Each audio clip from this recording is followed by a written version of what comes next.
ప్రియమైన దేవుని ప్రజలరా, మా ప్రాంతీయ నివాసులైన మీ అందరికీ మన ప్రభువును రక్షకుడైన యేసుక్రీస్తు ప్రశస్త ఘనమైన నామమున మీ అందరికీ శుభములు, వందనాలు తెలియజేస్తూ ఉన్నాం.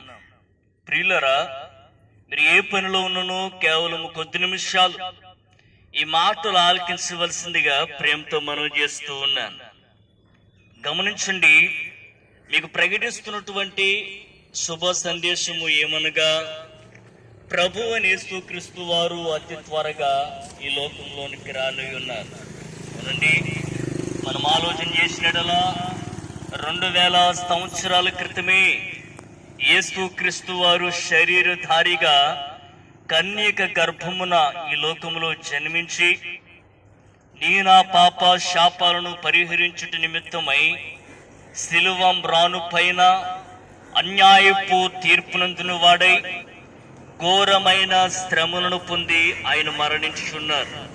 ఆయన సమాధి చేయబడి తిరిగి సజీవునిగా మృతులలోంచి లేచి పరలోక రాజ్యానికి వెళ్ళి ఉన్నారు. ఈ విధముగా యేసుక్రీస్తు వారి యొక్క మొదటి రాకడ అనేది ఈ లోకములో జరిగి ఉన్నది. అయితే ప్రియులరా, ఈ యొక్క సమయమున మీకు ప్రకటిస్తున్నటువంటి శుభవార్త, ప్రభు అని యేసుక్రీస్తు వారు అతి త్వరగా మరలా ఈ లోకములోనికి రానయున్నారు. యేసుక్రీస్తు వారు శరీరధారిగా ఈ లోకములో సంచారం చేస్తున్న దినాలలో ఆయన శిష్యులు ఈ విధముగా అడిగి ఉన్నారు, ప్రభు, నీవు మరలా ఈ లోకంలోనికి ఎప్పుడు వస్తావు? నీ రాకుడుకును ఈ యొక్క యుగ సమాప్తికి సూచనలు ఏమిటని అడిగి ఉన్నారు. ఆ యొక్క సమయమున యేసుక్రీస్తు వారు స్పష్టంగా చెప్పి ఉన్నారు, నా యొక్క రాకుడుకు రాజ్యం మీదకి రాజ్యమును, జనము మీదకి జనమును లేచి మీరు యుద్ధముల గురించి, యుద్ధ సమాచారాల గురించి విందురు.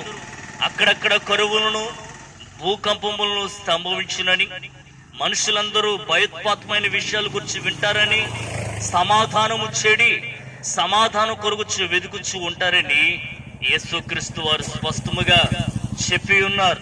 అవును ప్రియులారా, ఆయన చెప్పినట్లుగా ఇప్పటికే ఇవన్నీ జరిగినవి, జరుగుతూ ఉన్నవి.